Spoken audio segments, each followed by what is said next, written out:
ठीक है, तो हम क्या करते हैं, इस लोकेशन पे हम क्या करते हैं, हमारा एक एप्लीकेशन सेटअप करते हैं। सो एप्लीकेशन सेटअप करने के लिए हम क्या करते हैं, कमांड प्रॉम्प्ट में हमारा जो पाथ होता है वहाँ पे हम क्या करते हैं, हमारा एप्लीकेशन क्रिएट करते हैं। सो एप्लीकेशन क्रिएट करने के लिए हमारे पास npx create react ऐप नाम की कमांड है, ठीक है। उसका यूज करके हम क्या करते हैं, हमारा एप्लीकेशन सेटअप करते हैं, मतलब क्रिएट करते हैं। तो यहाँ पे हमें क्या करना है, एप्लीकेशन एप्लीकेशन का नाम देना है। एप्लीकेशन का नाम होगा हमारा, मान लो कि रिएक्ट। अब हम यहाँ पे क्रूड ऑपरेशन करने वाले हैं, तो यहाँ पे मैं करता हूँ क्रूड, ठीक है। इसके बाद हमें क्या करना है, एक नॉर्मल जेएस का एप्लीकेशन नहीं चाहिए, तो हमें क्या चाहिए, एक टेम्पलेट चाहिए टाइप स्क्रिप्ट का। तो यहाँ पे क्या एक ऑप्शन है हमारे पास टेम्पलेट का, ठीक है। यहाँ पे हम क्या करते हैं टेम्पलेट, एंड यहाँ पे टेम्पलेट हम क्या करते हैं, असाइन करते हैं कि कौन सा टेम्पलेट हमें चाहिए। तो यहाँ पे हमें टाइप स्क्रिप्ट चाहिए, तो यहाँ पे टाइप स्क्रिप्ट का टेम्पलेट हमने यहाँ पे इंसर्ट किया, ठीक है। इसको हम एंटर करते हैं, तो ये क्या करता है, उस मतलब जो भी क्रिएट रिएक्ट ऐप होता है, ठीक है। तो ये क्या करता है, बेसिकली आपका जो एप्लीकेशन का बेसिक टेम्पलेट जो होता है वो टेम्पलेट क्रिएट करता है अपना रिएक्ट एप्लीकेशन का, with the help of TypeScript का टेम्पलेट। मतलब अगर नॉर्मल कोई एप्लीकेशन हम सेटअप करते हैं विदाउट टेम्पलेट, तो क्या होता है कि बाय डिफॉल्ट जावास्क्रिप्ट का टेम्पलेट यहाँ पे क्रिएट होता है।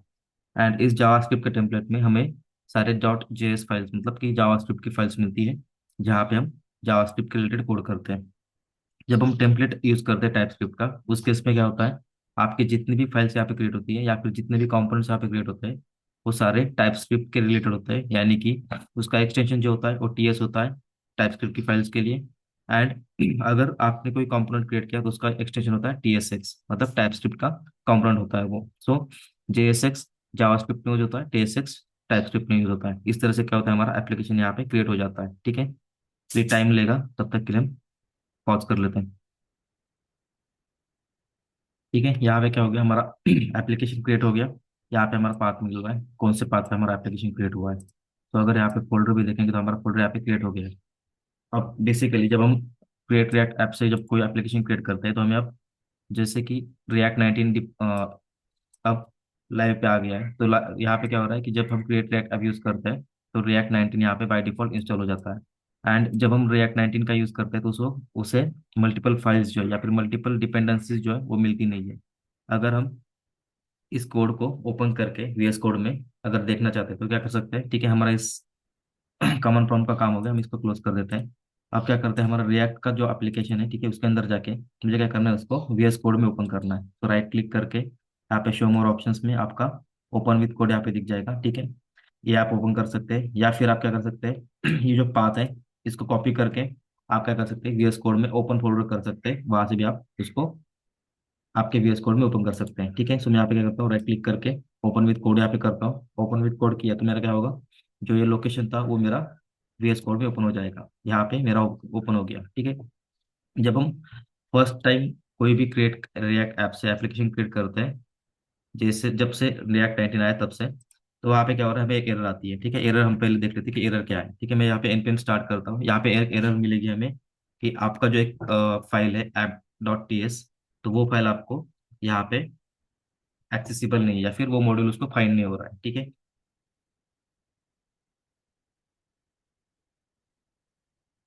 यहाँ पे आपको क्या हो, कैन नॉट फाउंड मॉड्यूल ऐप.cs, ठीक है। यहाँ पे भी आपको टर्मिनल के अंदर आपको क्या होगा, वो एरर यहाँ पे दिख जाएगा, ठीक है।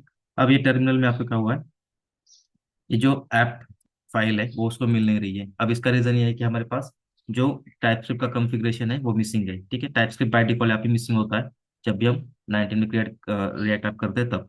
तो हमें क्या करना है, इस एप्लीकेशन के रूट फोल्डर में, रूट फोल्डर यानी कि हमारा जो एप्लीकेशन है क्रिएट सॉरी रिएक्ट फ्लड, उसके अंदर हमें क्या करना है, जहाँ पे ऐप डॉट जेएस है उसी लोकेशन पे हमें क्या करना है, एक फाइल ऐड करनी होती है। वो फाइल होती है TS config dot JSON file, ठीक है। यहाँ पे हम फाइल ऐड करते हैं। मैं रूट फोल्डर पे क्लिक करने के लिए मैं क्या कर रहा हूँ, यहाँ पे साइड पे कहीं तो क्लिक कर रहा हूँ, ठीक है। तो मेरा क्या होगा, रूट फोल्डर यहाँ पे एक्सेस होगा। एंड मैं यहाँ पे क्या कर रहा हूँ, न्यू फाइल क्रिएट कर रहा हूँ जो कि होगी मेरी TS config dot JSON file, ठीक है। अब इस जेसन फाइल में हमारे पास एक कोड है, वो यहाँ पे डालना है, ठीक है। मेरे पास ऑलरेडी यहाँ पे राइट किया हुआ है, मैं इसको कॉपी करता हूँ।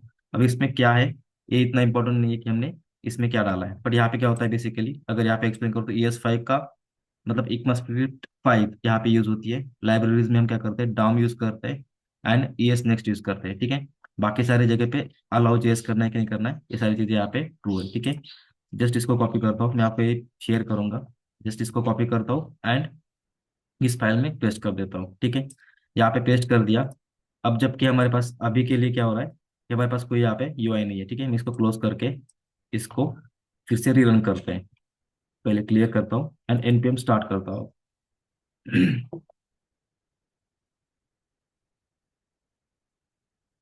ठीक है, यहाँ पे क्या होगा, हमारा यूआई अब रेंडर हो जाएगा।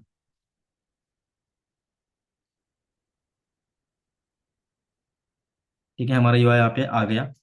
बट फिर भी हमारे पास कुछ एरर्स यहाँ पे बचे हैं, ठीक है। अगर हम VS कोड में जाएंगे तो VS कोड में आपको क्या हो रहा है, यहाँ पे एक एरर दिख रहा है वेब वाइटल्स का, ठीक है। अगर थोड़ा ऊपर आते हैं तो यहाँ पे हमें क्या हो रहा है, यहाँ पे एक और एरर दिख रहा है कि आपको जो स्ट्रिक्ट कोड है या फिर ऐप है वो आपको मिल नहीं रहा है। तो यहाँ पे क्यों हो रहा है, क्योंकि हमारे पास रिएक्ट इंस्टॉल हुआ है पर उसके टाइप्स इंस्टॉल नहीं हुए हैं, तो हमें टाइप्स भी इंस्टॉल करने पड़ते हैं। यहाँ पे सजेशन मिलता है कि हमें कौन से टाइप्स यहाँ पे इंस्टॉल करने हैं। तो सिंपली क्या करना है, यही जो कमांड है यही कॉपी करनी है एंड आपको फिर से इसमें इंस्टॉल करना है। अब इंस्टॉल करने के लिए क्या करना है, सिंपल ये कमांड अगर मैं यहाँ से कॉपी करता हूँ, ठीक है। एंड यहाँ पे अगर मैं पावर शेल ओपन करता हूँ, ठीक है, टर्मिनल के अंदर हमें यहाँ पे पावर शेल ओपन करने का और एक ऑप्शन होता है, मतलब एक साथ हम दो PowerShell multiple PowerShell यहाँ पे ओपन कर सकते हैं। यहाँ पे मैं क्लिक करता हूँ, ठीक है, नया पावर शेल यहाँ पे ओपन हो गया। यहाँ पे मुझे क्या करना है, जो कमांड यहाँ पे है सेम कमांड वहाँ पे यूज करनी है इंस्टॉल करने के लिए, ठीक है। यहाँ से मैं क्या करता हूँ, कॉपी करता हूँ, सिलेक्ट किया, राइट क्लिक किया, कॉपी हो जाती है। उसके बाद क्या करना है, पावर शेल में यहाँ पे फिर से राइट क्लिक किया तो आपकी जो कमांड है वो पेस्ट हो जाएगी एंड एंटर कर देना है, ठीक है। इससे क्या होगा, आपका रिएक्ट डॉम जो है टाइप में इंस्टॉल हो जाएगा, ठीक है। अब वो इंस्टॉल हुआ है कि नहीं ये चेक करने के लिए हम क्या कर सकते हैं, हमारे पैकेज डॉट जेसन में जाके चेक कर सकते हैं। मैं इसको रिड्यूस करता हूँ, अगर पैकेज डॉट जेसन में आ गया एंड एट द एंड यहाँ पे आपको दिख रहा है डेव डिपेंडेंसीज। डेव डिपेंडेंसीज के अंदर हमारे पास रिएक्ट का टाइप यहाँ पे इंस्टॉल हो गया रिएक्ट डॉम के लिए, ठीक है। अब हमें क्या करना है, सेम रिएक्ट डॉम जैसे इंस्टॉल किया वैसे ही रिएक्ट इंस्टॉल करना है टाइप्स में। तो सेम कमांड मैं यहाँ पे यूज करता हूँ, जस्ट लास्ट में से डॉम निकाल देता हूँ, ठीक है। इसको करते हैं इंस्टॉल। तो यहाँ पे क्या होगा, जैसे यहाँ पे रिएक्ट डॉम है वैसे यहाँ पे रिएक्ट आ गया, ठीक है। तो यहाँ पे सेकंड हमारा जो टाइप है यहाँ पे इंस्टॉल हो गया। अब हमें क्या करना है, थर्ड एरर जो था, मतलब लास्ट वाला एरर जो था वेब वाइटल वाला, वो अब हमें रिजॉल्व करना है, ठीक है। यहाँ पे आपको वेब वाइटल का एरर यहाँ पे दिख रहा है, तो इसको कॉपी करते हैं, ठीक है, इस पैकेज के नेम को। अब इसको इंस्टॉल करने के लिए हमारे पास क्या है, npm इंस्टॉल की कमांड हम यूज करके इसको कर सकते हैं इंस्टॉल, ठीक है। सॉरी। ठीक है, तो ऐप पे npm इंस्टॉल। अब क्या करना है इंस्टॉल हमें, हमारा वेब वाइटल। अब वेब वाइटल का अगर लेटेस्ट वर्जन यहाँ पे इंस्टॉल करते हैं तो हमें क्या होता है, कुछ एरर्स मिलते हैं, तो इसलिए हम क्या करते हैं, उसको एक स्पेसिफिक वर्जन को इंस्टॉल कर लेते हैं। बट अगर आपको चेक करना है कि कौन सा एरर यहाँ पे आ रहा है तो हम यहाँ पे चेक कर सकते हैं, ठीक है। मैं भी लेटेस्ट वर्जन यहाँ पे इंस्टॉल करता हूँ एंड फिर से एप्लीकेशन को रीरन करेंगे तो एरर क्या आ रहा है वो हम यहाँ पे बेसिकली फर्स्ट टाइम देखते हैं। यहाँ पे मैं क्या करता हूँ, इस एप्लीकेशन को फिर से रीरन करता हूँ, ठीक है। यहाँ पे मैं npm स्टार्ट करता हूँ। तो आपको क्या होगा, जो वेब वाइटल का जो फंक्शन होता है, ठीक है, रिपोर्ट का, उसमें कुछ पैरामीटर्स आते हैं, उस पैरामीटर को वो आइडेंटिफाई नहीं कर पाता है लेटेस्ट वर्जन में, क्योंकि लेटेस्ट वर्जन में जो रिपोर्ट का जो फाइल है, ठीक है, रिपोर्ट का जो फंक्शन है वो यानी कि रिपोर्ट वेब वाइटल, इस फाइल में एक फंक्शन इंपोर्ट हुआ है हमारा ये वाला। तो इसमें हमारे पास जितने पैरामीटर्स है वो उसको एक्सेसिबल नहीं है, ऐसा वो एरर हमें देता है, ठीक है। अगर यहाँ पे आप देखेंगे, यहाँ पे क्या हो रहा है, प्रॉपर्टी गेट टीटी टीटीएफ भी, ये उसको एक्सेसिबल नहीं है या फिर नॉट एग्जिस्ट बोल रहा है, ठीक है। तो इसको सॉल्व करने के लिए हमें क्या करना पड़ता है, हमारा एक डाउनग्रेडेड वर्जन यूज करना पड़ता है जिसको हम रिएक्ट में यूज कर सकते हैं, या फिर हम क्या कर सकते हैं, सिंपल इस फाइल को ही एक्सक्लूड कर सकते हैं जबकि हम इसको अगर यूज नहीं करना चाहते तो। अब तक मतलब जिस हमारे एप्लीकेशन में हम इसको यूज नहीं करना चाहते हैं या फिर हमारे एप्लीकेशन में यूज होता नहीं है, हम इसको निकाल सकते हैं। बट इसका एरर हम रिजॉल्व करना चाहते हैं तो रिजॉल्व कैसे कर सकते हैं, हमारा जो पैकेज और जेसन फाइल है, ठीक है, इसके अंदर हमारे पास एक फाइल यहाँ पे, मतलब एक पैकेज यहाँ पे इंस्टॉल हुआ है वेब वाइटल का, ठीक है। अब वेब वाइटल हमें इस एप्लीकेशन को अलाउ करने के लिए, इस फाइल को अलाउ करने के लिए हमें वेब वाइटल का 3.4 वर्जन जो है वो इंस्टॉल करना पड़ता है, ठीक है। तो यहाँ पे अगर 3.4 इंस्टॉल करना है तो हम क्या करना पड़ेगा, 3.4.0 यहाँ पे ऐड करना पड़ेगा। सो मैं यहाँ पे करता हूँ 3.4.0। ये हो गया मेरा जो वर्जन मुझे चाहिए वो। अब यहाँ पे अगर मैं सेव करता हूँ तो डायरेक्ट इंस्टॉल नहीं होता है, हमें क्या करना पड़ता है, npm इंस्टॉल की कमांड वापस से रन करनी पड़ती है। जब हम पैकेज जेसन में जाके कुछ पैकेजेस अपडेट करते हैं यहाँ पे जाके, ठीक है। तो उसको यूज करने के लिए हमें क्या करना पड़ता है, npm इंस्टॉल करना पड़ता है, तब जाके क्या होता है, हमारा ये पैकेज इंस्टॉल हो जाता है, ठीक है। तो यहाँ पे क्या करते हैं हम, npm इंस्टॉल यहाँ पे रन कर देते हैं, ठीक है। तो क्या होगा, जितने भी यहाँ पे मॉडिफाई किए हुए पैकेजेस होंगे, जैसे कि हमारे केस में वेब वाइटल का पैकेज था, वो री इंस्टॉल हो जाएगा इस वर्जन से, ठीक है। ये हो गया। अब हम क्या करते हैं, फिर से इसको एप्लीकेशन को क्लोज करके ओपन करते हैं, मतलब रिस्टार्ट करते हैं, ठीक है। npm start.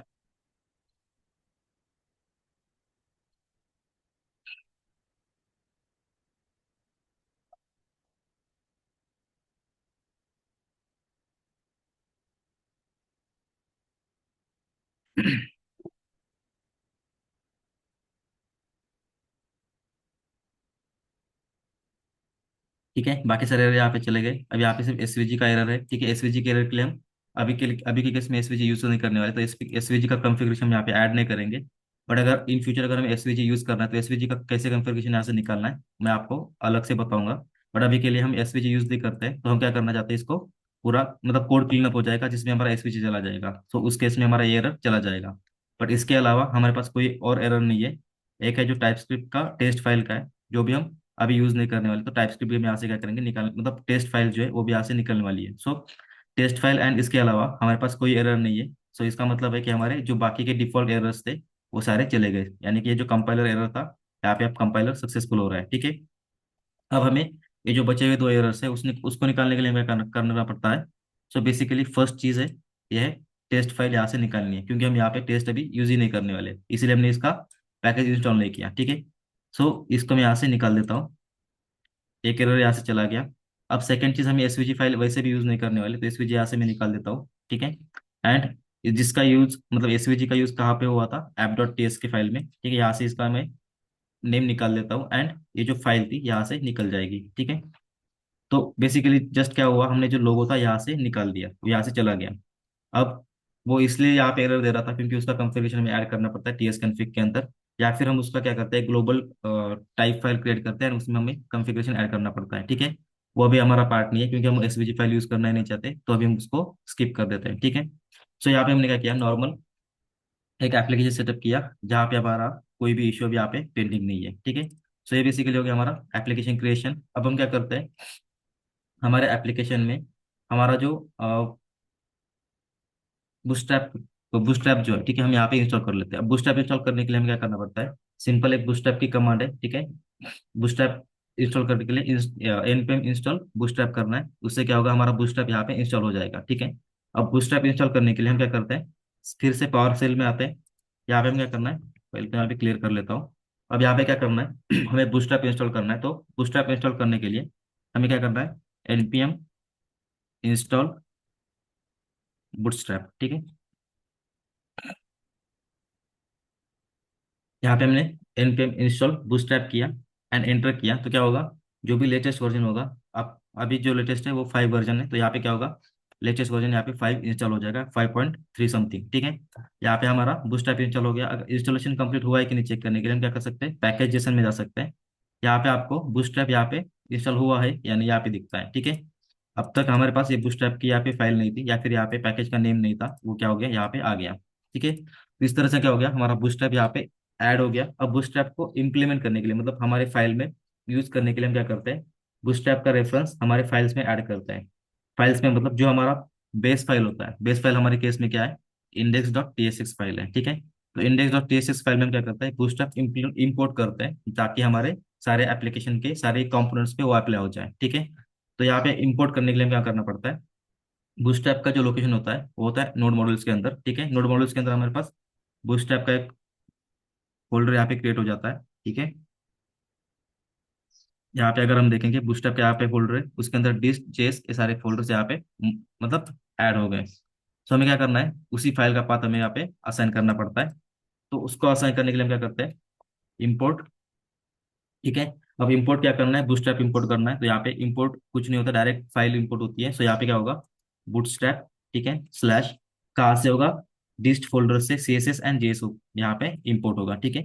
इसमें भी क्या होता है, अब हमें बूटस्ट्रैप की सी एस एस इंपोर्ट करनी है, तो बूटस्ट्रैप की सी एस एस कौन सी होती है, Bootstrap dot min dot C S S, ठीक है। So min dot C S S यहाँ पे आएगी। एंड उसके बाद सेकेंड फाइल होती है जावास्क्रिप्ट की, ठीक है। जावास्क्रिप्ट की मतलब पूरा बंडल फाइल होता है, वो हम यहाँ पे इंपोर्ट करना होता है। सो यहाँ पे जेएस फोल्डर से क्या होगी, यहाँ पे इंपोर्ट होगा। तो बूटस्ट्रैप सेम फाइल से Bootstrap slash dist slash JS slash, हमारी फाइल का नाम है बूटस्ट्रैप बंडल, ठीक है। Bootstrap bundle dot min file, ठीक है। सो हम जो भी फाइल यूज करते हैं मिन फाइल ही यूज करते हैं, और ये जावास्क्रिप्ट की फाइल है, सो इसको एक्सटेंशन जरूर देने की जरूरत नहीं होती है। बट सीएसएस के केस में एक्सटेंशन देना पड़ता है, ठीक है। तो ये जेएस फाइल है, इसलिए हमने यहाँ पे एक्सटेंशन नहीं दिया। अदरवाइज हमें एक्सटेंशन देना पड़ता है सीएसएस की फाइल के लिए, ठीक है। यहाँ पे हमारा बूटस्ट्रैप अब इंपोर्ट हो गया हमारे एप्लीकेशन में। सो बूटस्ट्रैप इंपोर्ट करने के लिए हमने क्या किया, फर्स्ट चीज हमने यहाँ पे npm इंस्टॉल किया, npm इंस्टॉल बूटस्ट्रैप, ठीक है। सेकंड चीज हमने क्या किया, बूटस्ट्रैप का जो C S S file and JS file है, उसको हमने क्या किया हमारे मेन फाइल में, जहाँ पे हमारे सारे कंपोनेंट्स रेंडर होते हैं। अब हमारे केस में index dot T S X है, basically index dot T S X ही हर जगह पे इंपोर्ट होता है। सो यहाँ पे क्या हुआ, index dot T S x यहाँ पे इंपोर्ट हो गया, जहाँ पे हमारा app dot T S x का कंपोनेंट भी रेंडर होता है, ठीक है। सो हमने क्या किया, एट द टॉप लेवल हमने क्या किया, हमारा बूटस्ट्रैप इंपोर्ट कर लिया। तो यहाँ पे मैंने सेव किया, एंड फिर से इसको क्या करते हैं, एक बार रिस्टार्ट कर देते हैं। तो npm स्टार्ट।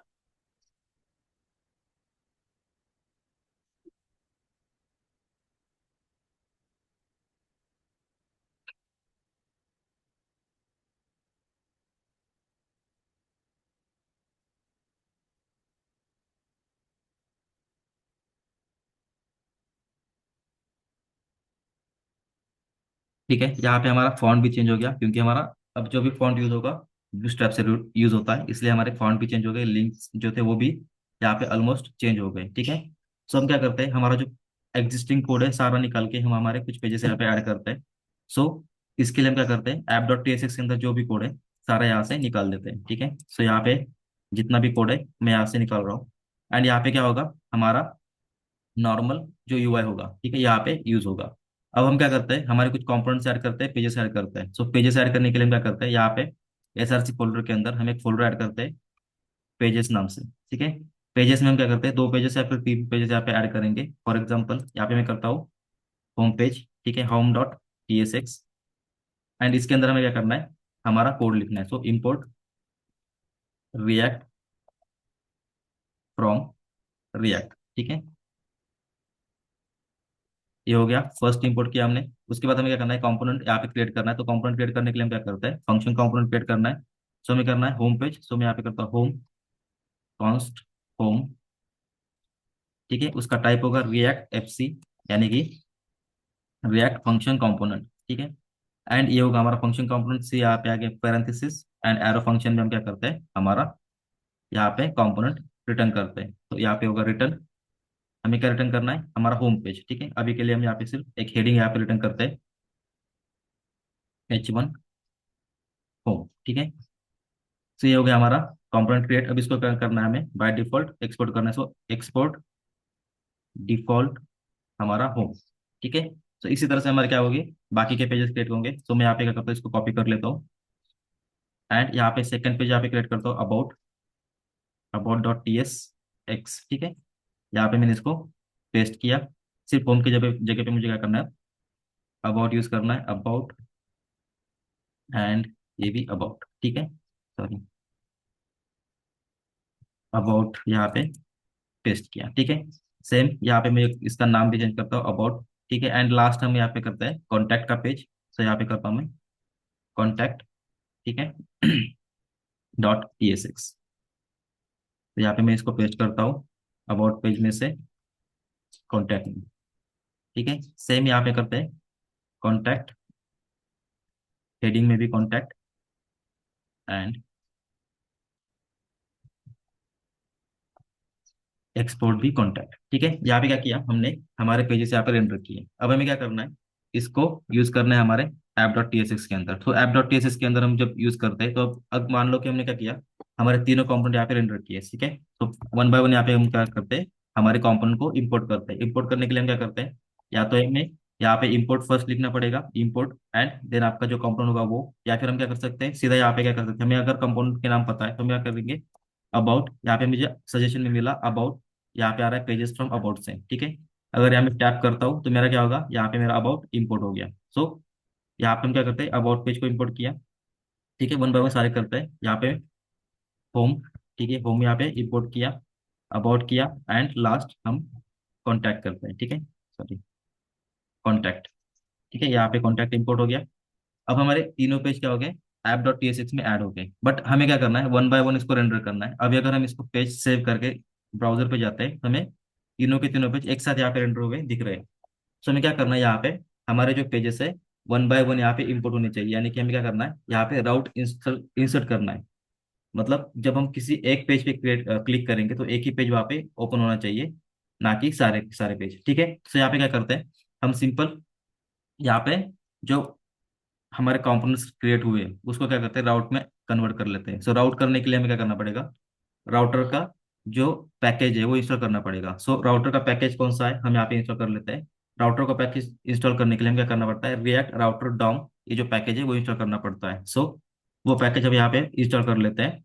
तो यहाँ पे होगा npm इंस्टॉल। ठीक है, उसके बाद हमारा रिएक्ट राउटर डॉम यहाँ पे हम इंस्टॉल करेंगे। So React dash router dash DOM. ठीक है, अभी हम इंस्टॉल करेंगे, जो भी लेटेस्ट होगा वो यहाँ पे इंस्टॉल हो जाएगा। ठीक है, सेम चीज़ हमें पैकेज में मिलती है। सो अगर देखना है तो हम यहाँ पे पैकेज में देख सकते हैं इंस्टॉल होने के बाद। ठीक है, इंस्टॉल हो गया। यहाँ पे अगर हम देखते हैं तो हमारे पास रिएक्ट राउटर डॉम यहाँ पे इंस्टॉल हो गया। ठीक है, सो 7.1.3 यहाँ पे इंस्टॉल्ड है। ठीक है,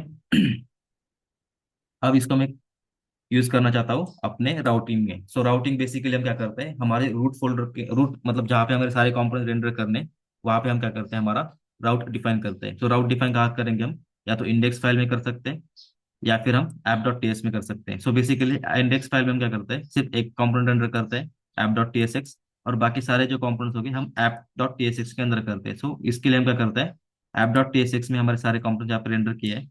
अब यहाँ पे हमें क्या करना है, राउटर यहाँ पे इंस्टॉल करना है या फिर राउटर हमें इंप्लीमेंट करना है। सो राउट इंप्लीमेंट करने के लिए हमें क्या करना पड़ता है, ब्राउजर राउटर, ये जो लाइब्रेरी है, ठीक है, मतलब ये जो टैग है हम कहाँ से इंपोर्ट करते हैं, हमारे अभी जो हमने इंस्टॉल किया रिएक्ट राउटर डॉम वहां से। ठीक है, सो यहाँ पे क्या करते हैं, अब सारे कंपोनेंट्स को मैं यहाँ से हटा देता हूँ। ठीक है, अब मुझे यहाँ पे क्या करना है, हमारा जो राउट है, ठीक है, वो इंपोर्ट करना है। तो राउट इंपोर्ट करने के लिए हमारे पास तीन फंक्शंस होते हैं। पहला होता है ब्राउजर राउट, मतलब ब्राउजर सॉरी ब्राउजर राउटर। ठीक है, सेकंड होता है राउट्स, एंड थर्ड होता है राउट। ठीक है, सो ये इंटरनली कॉल होने वाले फंक्शन है, या फिर हम उसको HTML के जैसे टैग लिखते हैं तो उसको टैग भी बोल सकते हैं। ठीक है, सो पहला होता है हमारे पास ब्राउजर राउटर। ठीक है, सो यहाँ पे अगर मैं डालूँ, ठीक है, ब्राउजर राउटर, आपको यहाँ पे सेकंड में सजेशन मिल रहा है। यहाँ पे क्या हो रहा है, वो आ रहा है रिएक्ट राउटर डॉम से। ठीक है, यहाँ पे अगर मैं टैप करूँ तो क्या होगा, मेरा यहाँ पे वो पैकेज इंपोर्ट हो जाएगा, एंड उसमें से मेरा ब्राउजर राउटर मुझे एक्सेसिबल हो जाएगा। ठीक है, सो यहाँ पे क्या करता हूँ,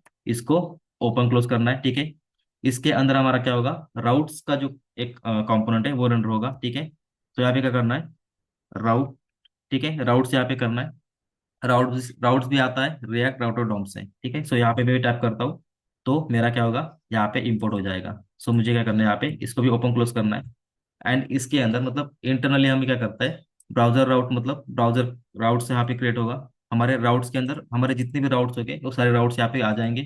एंड लास्ट ऑप्शन होता है राउट। ठीक है, तो राउट में क्या होता है, बेसिकली वन बाय वन हम सारे राउट्स यहाँ पे क्रिएट करते हैं। सो यहाँ पे आएगा राउट। ठीक है, अब राउट भी आता है रिएक्ट डॉम से, तो यहाँ पे क्या होगा, हमारा राउट यहाँ पे क्रिएट होगा। अब ये जो राउट है यहाँ पे भी आ गया। ठीक है, सारे यहाँ पे हमारे इंपोर्ट्स हो गए बाय डिफॉल्ट, हमने टैप किया तब।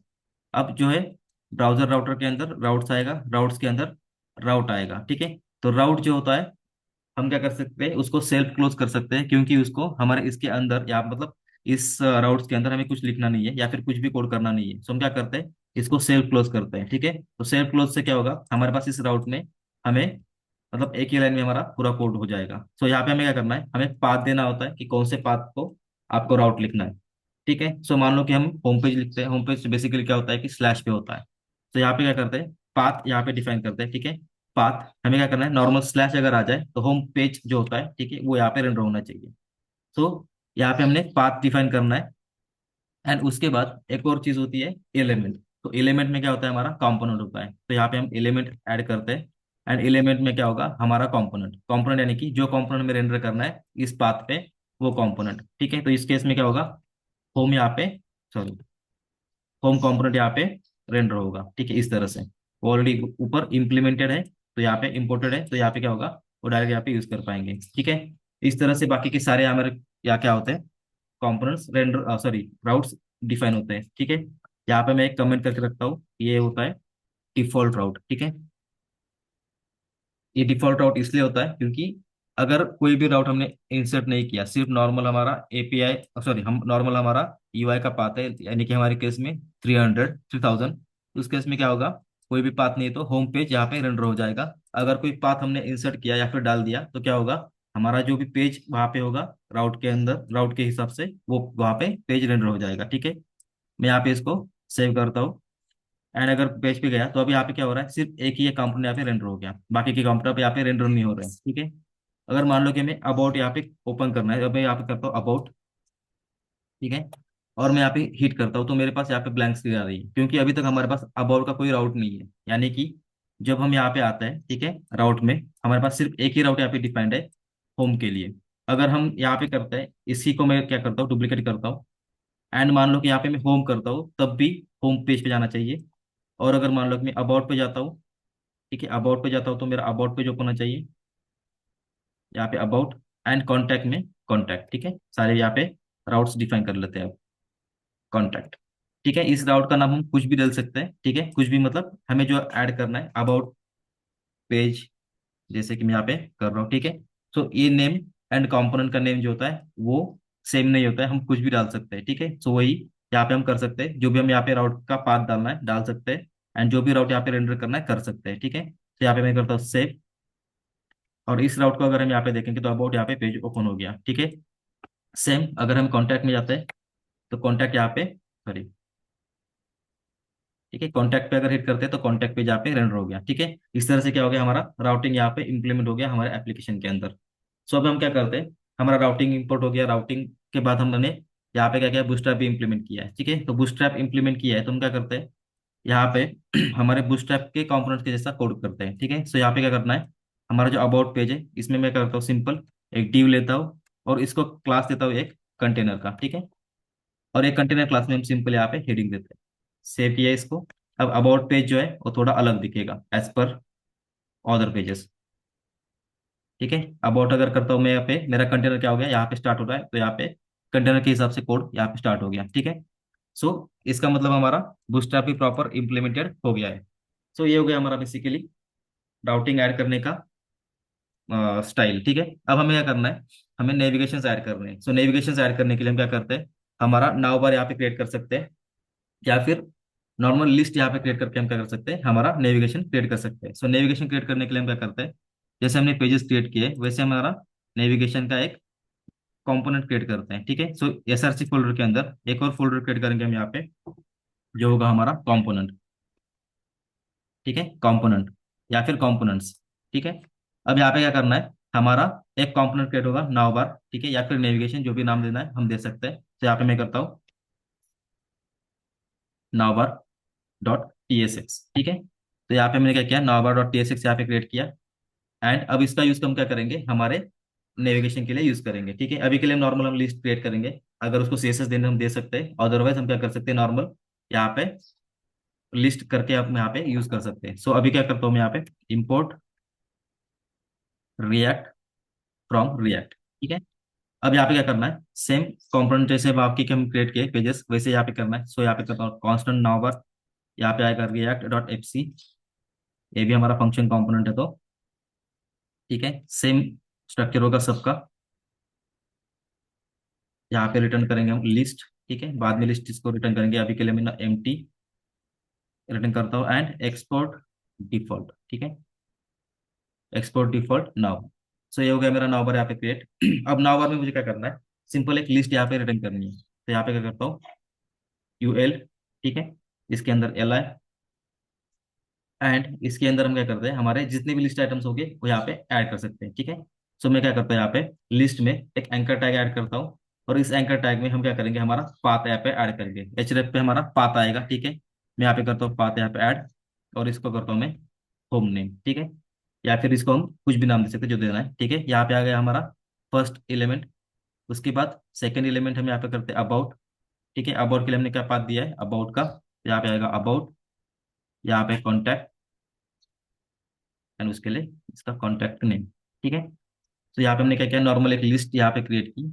अब इसको नाउबार में हम अगर कन्वर्ट करना चाहते हैं तो हम क्या कर सकते हैं, सीएसएस लिख सकते हैं अकॉर्डिंग टू हमारे नेविगेशन। अभी हमें सिर्फ चेक करना है कि नेविगेशन वर्क होते हैं कि नहीं। सो हम क्या करते हैं, इस नाउबार को अब जहाँ पे हमारे सारे कॉम्पोनेंट रेंडर हुए हैं उसके टॉप पे हमें इसको रेंडर करना है, यानी कि हमारे सारे रेंडर्स कहाँ हुए हैं कॉम्पोनेंट्स, हमारे app dot T S x में। और app dot T S x कहाँ रेंडर हुआ है, हमारा index dot T S x में। ठीक है, तो जहाँ पे app dot T S x render हुआ है उससे पहले हम क्या करेंगे, हमारा नेविगेशन मेनू रेंडर करेंगे। ठीक है, सो यहाँ पे क्या करेंगे हम, नाउ बार हमारे app dot T S x के जो कंपोनेंट रेंडर हुआ है उसके ऊपर क्या करते हैं, हमारा नेविगेशन रेंडर करते हैं। सो नेविगेशन रेंडर करने के लिए हमें इंपोर्ट करना पड़ेगा हमारा नाउ बार। ठीक है, यहाँ पे नाउ बार हमने रेंडर किया। सो यहाँ पे हो गया हमारा नाउ बार क्रिएट, सेव करते हैं एंड ब्राउजर पे जाते हैं। तो यहाँ पे क्या हो गया, हमारे तीनों मेनू यहाँ पे आ गए। ठीक है, अब मैं होम पे क्लिक करता हूँ तो होम पे चला गया, अबाउट पे करता हूँ तो अबाउट पे, कॉन्टैक्ट पे करता हूँ तो कॉन्टैक्ट पे, मतलब हमारे यहाँ पे नेविगेशन भी वर्क हो रहा है। ठीक है, अगर इसको डिजाइन करना है प्रॉपर तो हम क्या कर सकते हैं, हमारे सीएसएस यहाँ पे यूज कर सकते हैं, या फिर बूटस्ट्रैप का ही नाउबार हम यूज कर सकते हैं। ठीक है, बूटस्ट्रैप का नाउबार का कोड बहुत बड़ा होता है तो हम क्या करते हैं, नॉर्मल सीएसएस यहाँ पे लिखते हैं। तो सीएसएस लिखने के लिए मैं क्या करता हूँ, इस कंपोनेंट के फोल्डर में ही एक फाइल क्रिएट करता हूँ स्टाइल नाम से, style dot C S S. ठीक है, अभी style dot C S S जो है हम क्या करते हैं, यहाँ पे इंपोर्ट कर लेते हैं। सो इंपोर्ट करने के लिए हम क्या करते हैं, इंपोर्ट, इंपोर्ट करना है क्या हमें, हमारी style dot C S S. ठीक है, style dot C S S, यहाँ पे हमारी इंपोर्ट हो गई फाइल। अब हम क्या करते हैं, इस नाव बार को एक क्लास अप्लाई करते हैं, क्लास जो कि होगा हमारा कस्टम नाउ। ठीक है, सो इसलिए हम इसको नाउ मतलब एक क्लास अप्लाई कर रहे हैं, क्योंकि अगर हम कोई सीएसएस लिखते हैं विदाउट एनी क्लासेस नेम तो क्या होगा, हमारा जो सीएसएस लिखा जाएगा सारे यूएल पे या फिर एलआई पे अप्लाई होगा। इसलिए हमने क्या किया, यहाँ पे कस्टम नाउन नाम दिया है यहाँ पे, एंड इसका यूज करके हम क्या करेंगे, हमारे सारे सीएसएस लिखेंगे। ठीक है, तो मैं क्या करता हूँ, यहाँ पे फर्स्ट यूएल की जो सीएसएस है वो लिख लेता हूँ। यूएल को हमें क्या करना है, नॉर्मली ट्रीट करना है एक लाइन की जैसा। सो मैं यहाँ पे करता हूँ UL with class custom nav. ठीक है, उसमें हमें क्या करना है हमारा जो भी लिस्ट है। ठीक है, तो लिस्ट की स्टाइल जो होगी, फर्स्ट ऑफ ऑल यहाँ पे डिस्क है उसकी जगह पे नन होगा। ठीक है, ये हो गया, हमारी स्टाइल हमने मॉडिफाई की, जो ये डॉट्स है यहाँ से चले जाएंगे। ठीक है, रिफ्रेश किया, ओके जस्ट सेकेंड, हमें यहाँ पे पाथ प्रॉपर देना पड़ेगा। ठीक है, यहाँ पे सेव किया एंड यहाँ से क्या हो गया, हमारे डॉट्स चले गए। सो यहाँ पे हो गया हमारा, हमारा फर्स्ट स्टेप, यहाँ से हमने डॉट्स निकाले सारे लिस्ट से। सेकंड हमें क्या करना है, उसको अब अलाइन करना है प्रॉपर। ठीक है, तो मैं यहाँ पे मार्जिन देता हूँ, सॉरी, मार्जिन 0, पैडिंग 0। उसके बाद मेरा होगा ओवरफ्लो, ओवरफ्लो होगा मेरा हिडन, क्योंकि मुझे ओवरफ्लो नहीं चाहिए यहाँ पे। सो ओवरफ्लो हिडन। उसके बाद रहेगा मेरा बैकग्राउंड कलर, अगर कोई देना है तो। ठीक है, सो यहाँ पे मैं अभी के लिए करता हूँ ब्लैक कलर उसको। तो ब्लैक की जगह पे थोड़ा सा ग्रे रहेगा तो इसको मैं थोड़ा ग्रे कलर में कर देता हूँ। ठीक है, सेव किया, यहाँ पे क्या होगा हमारा, उस तरह से यहाँ पे डेटा क्रिएट हो गया, मतलब एक पूरा एंड टू एंड हमारा नेविगेशन मेनू यहाँ पे क्रिएट हो रहा है। ठीक है, अब हम क्या करते हैं, लिस्ट में भी सेम चीज करते हैं। तो लिस्ट में हमें क्या करना है, एल आई।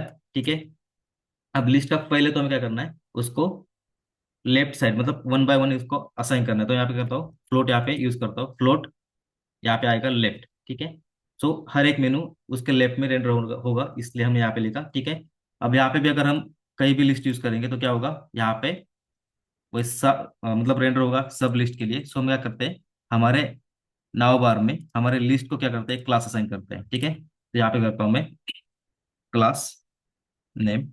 ठीक है, इसका नाम रखूंगा मैं कस्टम लिस्ट। ठीक है, यहाँ पे मैं इस नाम को कॉपी करता हूँ, एंड जो हमने सीएसएस लिखी है, बाकी पेजेस क्लोज कर देता हूँ मैं। जो हमने सीएसएस लिखी है वहां पे क्या करता हूँ, मैं इस क्लास का यूज करता हूँ। So L I with custom list नाम से जो होगा उसी को ही अप्लाई हो जाएगा। एंड उसके बाद हमें क्या करना है, लिस्ट में जो भी एंकर टैग है उसमें हमें क्या करना है, सारे चेंजेस करने हैं। So list with this class, and उसके अंदर जितने भी एंकर टैग्स हैं उसके लिए हमें सीएसएस लिखनी है। अब यहाँ पे क्या होगा, जो लिस्ट है वो बाय डिफॉल्ट क्या होता है इनलाइन एलिमेंट होता है, उसको हमें कन्वर्ट करना है ब्लॉक लेवल पे। सो डिस्प्ले ब्लॉक। उसके बाद हमारा कलर उसका हम चेंज करते हैं, क्योंकि हमने उसको, सॉरी, कलर, ब्लैक बैकग्राउंड दिया है तो हम यहाँ पे कलर करते हैं वाइट। ठीक है। उसके बाद हम यहाँ पे करते हैं उसका टेक्स्ट, अगर जो भी कोई टेक्स्ट है, टेक्स्ट अलाइन सेंटर।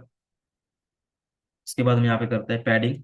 ठीक है, पैडिंग यानी कि वो एक बटन के जैसा ट्रीट होगा, इसलिए पैडिंग यहाँ पे करते हैं 50 पिक्सल। देन यहाँ पे हम करते हैं टेक्स्ट डेकोरेशन नन। अगर टेक्स्ट डेकोरेशन नन नहीं करते तो क्या होगा, हमारा अंडरलाइन जो है यहाँ पे एज दिखेगा। ठीक है, इसलिए हम क्या करते हैं, टेक्स्ट डेकोरेशन नन कर देते हैं, टेक्स्ट डेकोरेशन नन। ठीक है, इस तरह से। अब ये क्या हो गया हमारा, बेसिकली हमारा नेविगेशन मेन्यू यहाँ पे क्रिएट हो गया। ठीक है। अब जस्ट हमें क्या करना है, अगर यहाँ पे होवर करने के बाद वो हाईलाइट हो जाए तो करना है, इसके क्या कर सकते हैं, अब होवर कर सकते हैं। सेम चीज हमें यहाँ पे यूज करनी है, एंकर टैग। हमें क्या करना होता है, होवर का टैग उसको लिखना पड़ता है, होवर। ठीक है। और इसके अंदर हम बेसिकली क्या कर सकते हैं, सिर्फ बैकग्राउंड चेंज अगर किया हमने, ठीक है, सिर्फ बैकग्राउंड अगर हम यहाँ से चेंज करते हैं तो क्या होगा, हमारा जो होवर है वो इफेक्ट होगा। ठीक है, सो यहाँ पे करता हूँ मैं बैकग्राउंड कलर, और जो 333 है उसके जगह पे मैं करता हूँ 111। ठीक है, सो थोड़ा और डार्क हो जाएगा। सो यहाँ पे हो गया हमारा नेविगेशन मेनू क्रिएट। ठीक है, तो यहाँ पे हमने क्या किया, नेविगेशन मेनू भी ऐड किया, एंड अकॉर्डिंग हमने उसके पेजेस क्रिएट किए। ठीक है। अब हम क्या करते हैं, हमारा एक्चुअल जो अब क्रेड ऑपरेशन इंप्लीमेंट करना है उस पर हम चलते हैं। ठीक है, तो उसके लिए हम क्या करते हैं, हमारे एपीआई को पहले देख लेते हैं। ठीक है, एपीआई में यहाँ पे विजुअल स्टूडियो ओपन कर लेता हूँ मैं। ठीक है, ये मेरा कोड है, यहाँ पे ओपन कर रहा हूँ मैं। अब इसके अंदर जो कोड है उससे हमें कोई मतलब नहीं है अभी तो, क्योंकि इसमें क्या किया या फिर किस तरह से इस पे डेटा आ रहा है, हमें सिर्फ ये मैटर करता है कि हमारा जो डेटा है वो हमें मिल जाए, एंड हम जो डेटा है वो यहाँ पे रीड कर पाए। ठीक है, सो यहाँ पे हमारे पास चारों ऑपरेशन है, get all employees, employee with ID, मतलब एक सिंगल एम्प्लॉय। उसके बाद हमारे यहाँ पे इंसर्ट करने के लिए एक फंक्शन है, या फिर हम इसको कंट्रोल बोलते हैं। ठीक है, एक इंसर्ट करने के लिए कंट्रोलर है। उसके बाद हमारे पास सिंगल एम्प्लॉय अपडेट करने के लिए कंट्रोल है, एंड एक डिलीट का कंट्रोलर है। ठीक है, सो यहाँ पे क्या होगा, सारे एक्शन मेथड जो है हम क्या करेंगे, एक एक कॉल करके एपीआई को उसको यूज कर सकते हैं। तो यहाँ पे मैं करता हूँ इसको रन, एक बार हम एपीआई देख लेते हैं कि किस तरह से यहाँ पे वर्क हो रही है।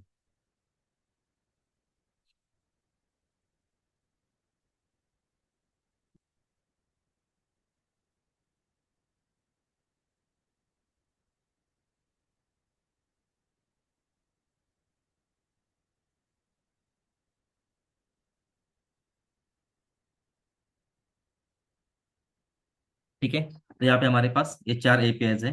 गेट ऑल एम्प्लॉय, यहाँ पे गेट एंड पॉइंट है। अगर इसको मैं ट्राई आउट करता हूँ, एग्जीक्यूट करता हूँ, तो यहाँ पे क्या होगा, मेरे पास जितने भी रिकॉर्ड्स होंगे वो यहाँ पे आ जाएंगे। ठीक है, अभी के केस में हमारे पास एक ही रिकॉर्ड है, यहाँ पे एक रिकॉर्ड आ गया। उसके बाद अगर हम यहाँ पे, अब अभी के केस में भी हमारे पास एक रिकॉर्ड है, तो यहाँ पे क्या करता हूँ, टू। अगर मान लो कि मैं यहाँ पे टू इंसर्ट करता हूँ एंड एग्जीक्यूट करता हूँ, तो मुझे ये रिकॉर्ड आ गया। ठीक है, और मान लो कि मैं यहाँ पे पोस्ट करना चाहता हूँ कुछ। ठीक है, इसको मैं मिनिमाइज करके रखता हूँ। अगर यहाँ पे मैं कुछ पोस्ट करना चाहता हूँ, ठीक है, तो यहाँ पे मुझे क्या करना है, डेटा पास करना है। ठीक है, यहाँ पे मैं करता हूँ पीटर, नेम नहीं है कुछ, सरनेम में डाल देता हूँ। ठीक है, इसके बाद डेट ऑफ बर्थ, मान लो कि मैं यहाँ पे डालता हूँ कुछ और, ईमेल आईडी यहाँ पे डालता हूँ, ईमेल एट एग्जाम्पल।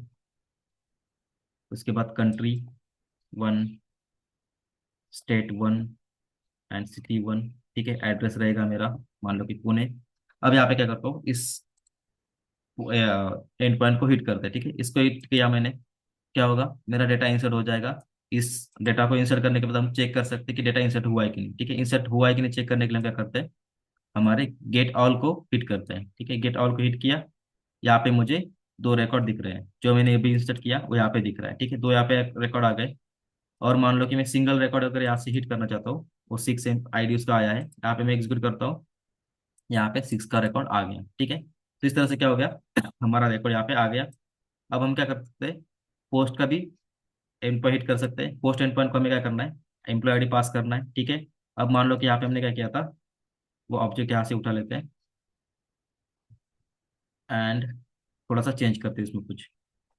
तो यहाँ पे किया मैंने इसको हिट, यहाँ पे मान लो कि और चेंज किया, ईमेल 1 किया इसको, स्टेट को मान लो कि 2 किया, ठीक है। यहाँ पे मैं करता हूँ 2001 एंड इसको करते हैं हिट, ठीक है। तो इस तरह से क्या होगा, हमारा ये रिकॉर्ड अपडेट हो जाएगा। अपडेट अपडेट हुआ है कि नहीं चेक करने के लिए हम सिंगल रिकॉर्ड को यहाँ पे चेक कर सकते हैं। अभी हमें पास ये रिकॉर्ड आ रहा था, एग्जीक्यूट करते हैं, हमारे पास मॉडिफाइड रिकॉर्ड यहाँ पे आ गया, ठीक है। सो इस तरह से हमारे पास सारे एंड पॉइंट्स यहाँ पे वर्क हो रहे हैं। तो डिलीट भी यहाँ पे वर्क होगा, ठीक है। तो डिलीट भी हम अगर आप करना चाहते हैं कोई रिकॉर्ड, तो यहाँ पे क्या कर सकते हैं, सिंपल यहाँ पे इंसर्ट करना है, जो भी हमें नंबर इंसर्ट करना है उसके हिसाब से, एंड एग्जीक्यूट करते हैं तो हमारा क्या होगा, रिकॉर्ड इंसर्ट हो जाएगा, ठीक है। 200 है, यहाँ पे रिकॉर्ड इंसर्ट हो गया। एंड अगर हम यहाँ पे चलते हैं फिर से इस रिकॉर्ड को चेक करने के लिए, ठीक है, एग्जीक्यूट करते हैं, तो यहाँ पे क्या हो गया हमारे पास 500 आ गया, क्योंकि अभी एरर हमने हैंडल नहीं किया वहां से, इसलिए यहाँ पे क्या हो रहा है, गेट आइटम्स में हमें कुछ मिल नहीं रहा है, ठीक है। सो अगर हम यहाँ पे जाते हैं एंड गेट ऑल अगर यहाँ पे करते हैं, ठीक है, तो एग्जीक्यूट किया तो हमें क्या होगा, हमारे पास एक ही रिकॉर्ड आ रहा है, ठीक है। सो अभी के केस में हम क्या कर सकते हैं, इसको यूज कर सकते हैं हमारे एपीआई में। सो एपीआई में यूज करने के लिए हमें क्या चाहिए होता है, हमारे जो एंड पॉइंट्स है, ठीक है, यहाँ पे रिक्वेस्ट यूआरएल मिलती है, सारी एंड पॉइंट्स हमें यहाँ से मिलते हैं। सो हम वन बाय वन क्या कर सकते हैं, इसको यूज कर सकते हैं एंड हमारे एप्लीकेशन में इंपोर्ट कर सकते हैं। सो एपीआई को यूज करने के लिए हमें क्या करना पड़ता है, बेसिकली एक सर्विस क्रिएट करनी पड़ती है। उस सर्विस के अंदर हम क्या करते हैं, हमारा एपीआई कोड लिखते हैं। सो एपीआई का कोड लिखने के लिए हम क्या करते हैं, एक सर्विस की फाइल क्रिएट करते हैं एंड उसके हिसाब से हमारा कोड होगा, ठीक है। सो फर्स्ट हम क्या करते हैं, हमारे कोड में जाते हैं, यहाँ पे वीएस कोड में। अब हमें यहाँ पे क्या करना है, अब सर्विसेज लिखनी है या फिर कोई कॉमन कोड अगर हमें लिखना है, ठीक है, तो हम क्या करते हैं, हम यूटिल्स नाम का एक फोल्डर बनाते हैं। यूटिल्स नाम का मतलब यूटिलिटीज, ठीक है। यूटिलिटीज मतलब हमारे एप्लीकेशन के लिए जितनी भी जरूरी चीजें होती है कॉमनली, तो हम क्या करते हैं, यूटिल्स के फोल्डर में लिखते हैं। सो यहाँ पे क्या होगा, एसआरसी फोल्डर के अंदर हम क्या करेंगे, यूटिल्स का नाम का एक फोल्डर बनाएंगे, ठीक है, यूटिल्स। अब यूटिल्स में हमारे सारी की सारी यूटिलिटीज होगी। यूटिलिटीज मतलब इंटरफेसेस हो गए, सर्विसेज होगी, या फिर कोई अगर कॉमन फंक्शंस होंगे तो वो यहाँ पे होंगे, ठीक है। तो हमारे केस में अभी क्या करना है, हमें इंटरफेस भी क्रिएट करना पड़ता है जब हम कोई एपीआई कॉल करते हैं, और सर्विसेज भी लिखनी पड़ती है जो भी हमारे सर्विसेज होगी, ठीक है। पहले हम इंटरफेस क्रिएट करते हैं। अब इंटरफेस कैसे क्रिएट करना है वो हम यहाँ पे देख लेते हैं, ठीक है। अब जैसे कि हमने यहाँ पे देखा हमारे पास एपीआई है, ठीक है। अब एपीआई हमें यहाँ पे क्या हो रहा है, अगर मैं ऑल एम्प्लॉय यहाँ पे गेट कर रहा हूँ तो मुझे यहाँ पे एक ऑब्जेक्ट मिल रहा है, ठीक है। तो इस ऑब्जेक्ट का मुझे इंटरफेस क्रिएट करना पड़ता है। नेक्स्ट, अब सेम ऑब्जेक्ट अगर है तो दोबारा नहीं क्रिएट होगा, बट अगर ये ऑब्जेक्ट एक ही टाइम कॉल हो रहा है तो हम यहाँ पे एक एपीआई इंटरफेस क्रिएट करेंगे। उसके बाद पोस्ट के लिए अगर हम यहाँ पे देखें तो इसका इंटरफेस एंड इसका इंटरफेस मतलब जो रिस्पॉन्स जो है वो अलग अलग है। तो यहाँ पे एक एंड ये एक, ऐसे दो इंटरफेस क्रिएट हो गए, ठीक है।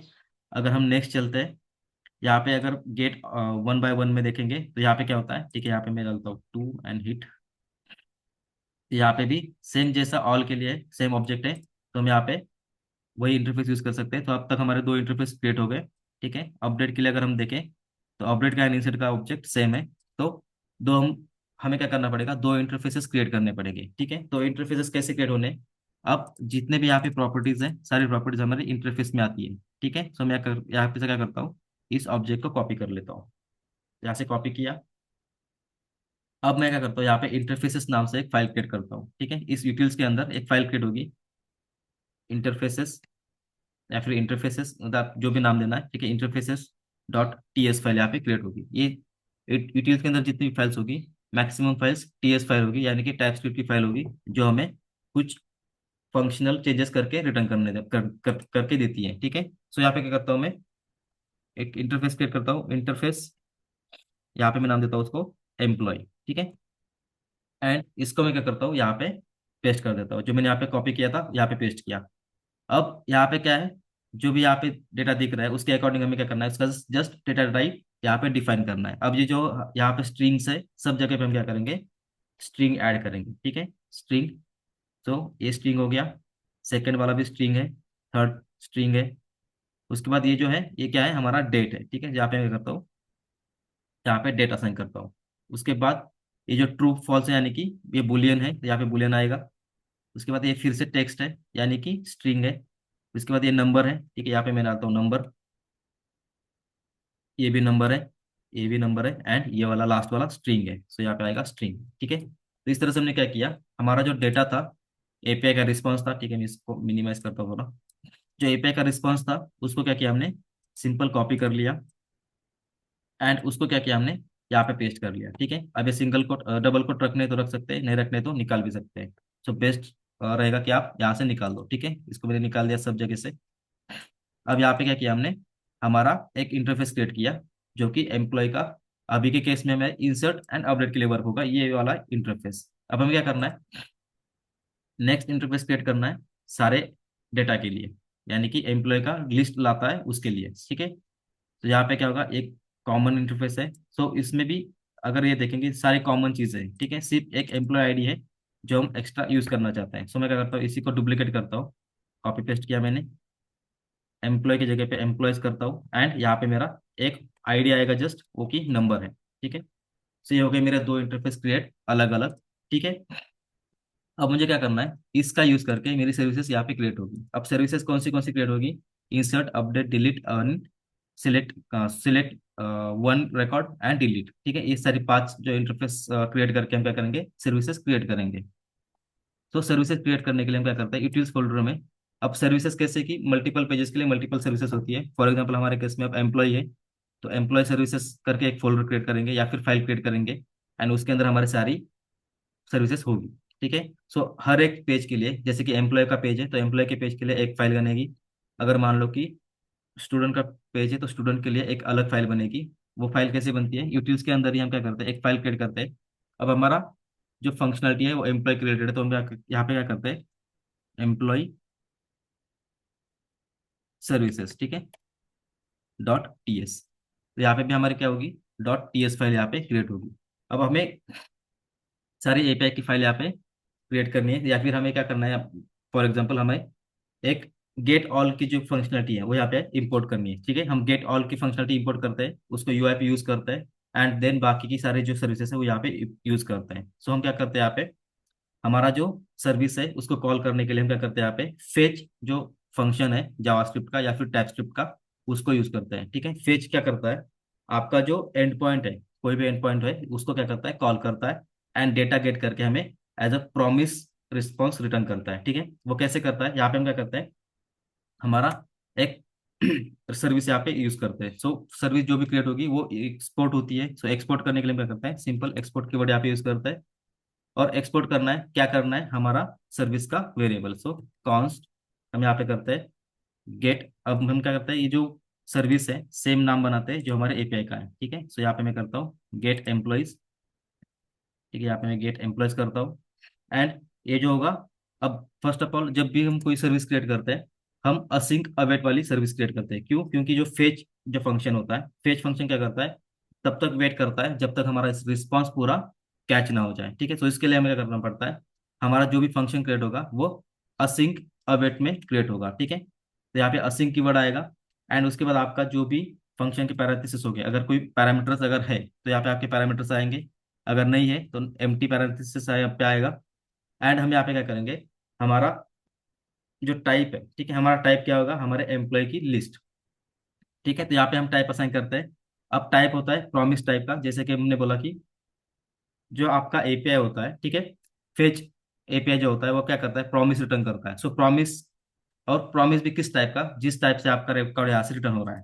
तो यहाँ पे अगर हम देखेंगे, ठीक है, इस सर्विस के अंदर अगर हम जाते हैं, ठीक है, ये सर्विस क्या कर रही है, लिस्ट ऑफ एम्प्लॉयज यहाँ पे रिटर्न कर रही है। ठीक है, अगर इस क्लास में अगर हम जाते हैं एम्प्लॉयज के अंदर, तो एम्प्लॉयज के अंदर क्या है हमारे पास, आईडी एंड ये सारी चीजें यहाँ पे रिटर्न हो रही है। ठीक है, सो इसी मतलब इसी के बेसिस पे हमने क्या किया है, हमारा इंटरफेस क्रिएट किया है, एंड इसी का यूज करके हम क्या करेंगे, हमारा डेटा क्रिएट करेंगे। सो यहाँ पे हमने क्या किया, प्रॉमिस। अब हमारा इंटरफेस यहाँ पे ऑलरेडी क्रिएटेड है एम्प्लॉयज का, तो यहाँ पे क्या करेंगे, हम एम्प्लॉयज का इंटरफेस यहाँ पे क्रिएट करेंगे। ठीक है, इसका नेमिंग कन्वेंशन थोड़ा चेंज कर लेते हैं। कोई भी इंटरफेस जब क्रिएट करते हैं तो हम आई से स्टार्ट करते हैं। सो यहाँ पे आई से स्टार्ट किया, आई एम्प्लॉयज, यहाँ पे मैं वापस से कॉपी करता हूँ, और मेरा टाइप जो होगा प्रॉमिस ऑफ मेरा एम्प्लॉयज का लिस्ट। ठीक है, यहाँ से। सो फर्स्ट थिंग यहाँ पे मुझे इसको एक्सपोर्ट करना है, एक्सपोर्ट, एंड ये भी होगा एक्सपोर्ट।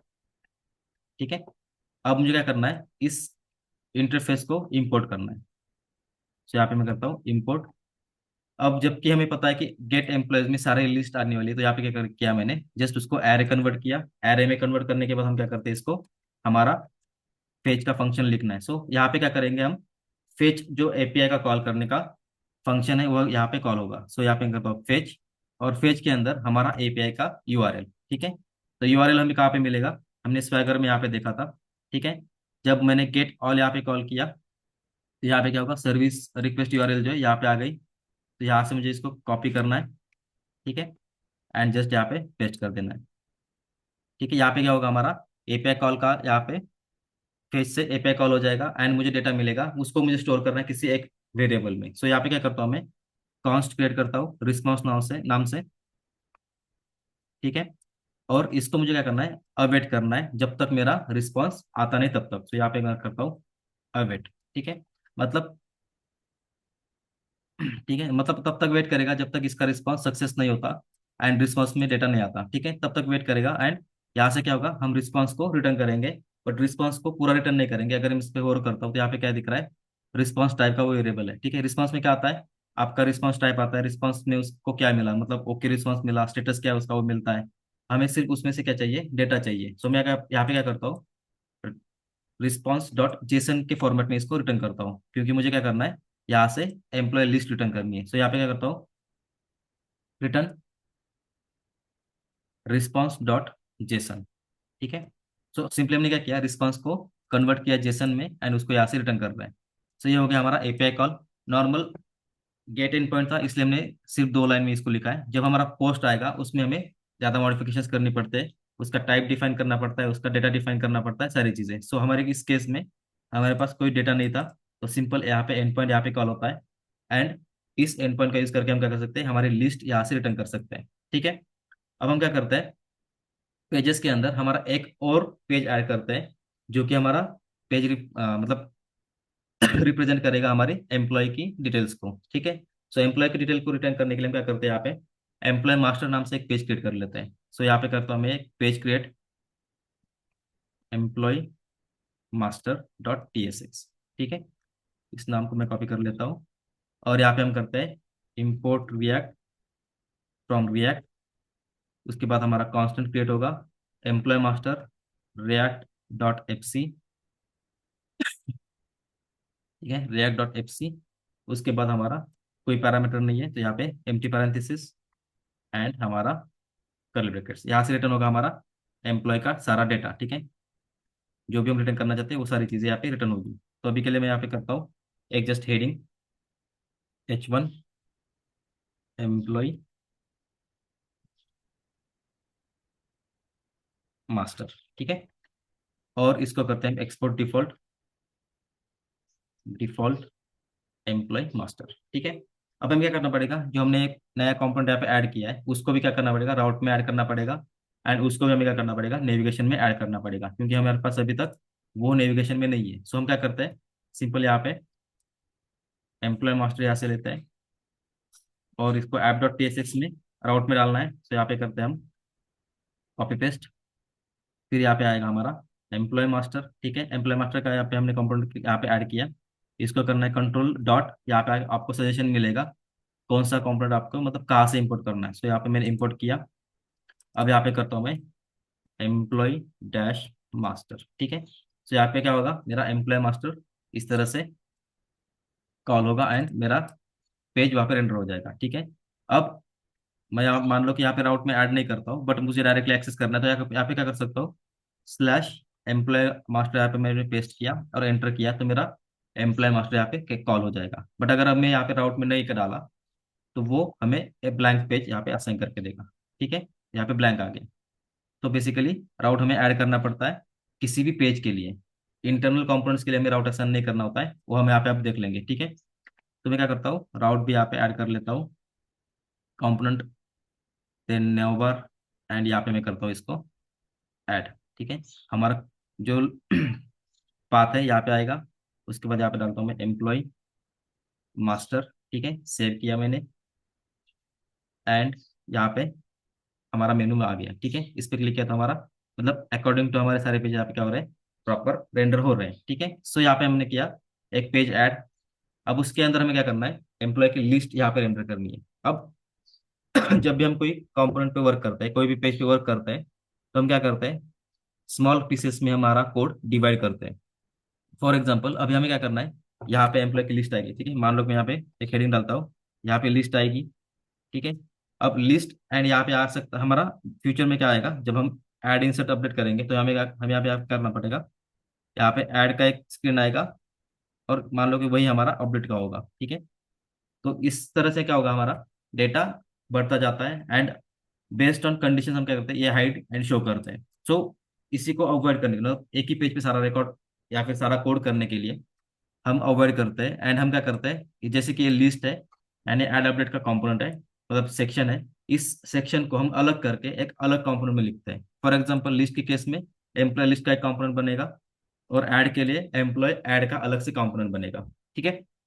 अब वो किस लिए ऐसा बनाते हैं हम, बेसिकली ऐसा बनाने के लिए हम क्या करते हैं, मतलब स्मॉल पीसेस में हम हमारा कोड स्टोर करते हैं, और वो रीडेबल भी होता है एंड रीयूजेबल भी होता है। मान लो कि वही लिस्ट हम कहीं और यूज करना चाहते हैं, यूज कर सकते हैं, और सेम फॉर्म यानी कि सेम एडाप्टेड का जो फॉर्म है वो अगर कहीं और यूज करना चाहते हैं हम कर सकते हैं। सो इसलिए हम क्या करते हैं, बेसिकली ये दोनों सेक्शंस जो है, ठीक है, इन दोनों सेक्शन का अलग अलग कंपोनेंट क्रिएट करेंगे कंपोनेंट फोल्डर के अंदर, ठीक है। मैं यहाँ पे क्या करता हूँ, एक फोल्डर क्रिएट करता हूँ एम्प्लॉय के नाम से, और उसके अंदर हमारा लिस्ट का एंड एड अपडेट का कंपोनेंट बनेगा। अभी के केस में हम सिर्फ एक ही कंपोनेंट क्रिएट करेंगे लिस्ट का, एड अपडेट का बाद में करेंगे। अभी हम क्या करते हैं, कंपोनेंट के अंदर एक फोल्डर क्रिएट कर लेते हैं जो कि मेरा एम्प्लॉय को रिप्रेजेंट करेगा। सो एम्प्लॉय, यहाँ पे मैंने इस फोल्डर का नाम दिया, एंड इसके अंदर हमें क्या करना है, सिंपल एम्प्लॉय का लिस्ट का कंपोनेंट क्रिएट करना है। सो मैं यहाँ पे करता हूँ एम्प्लॉय लिस्ट, ठीक है, डॉट पी एस एक्स।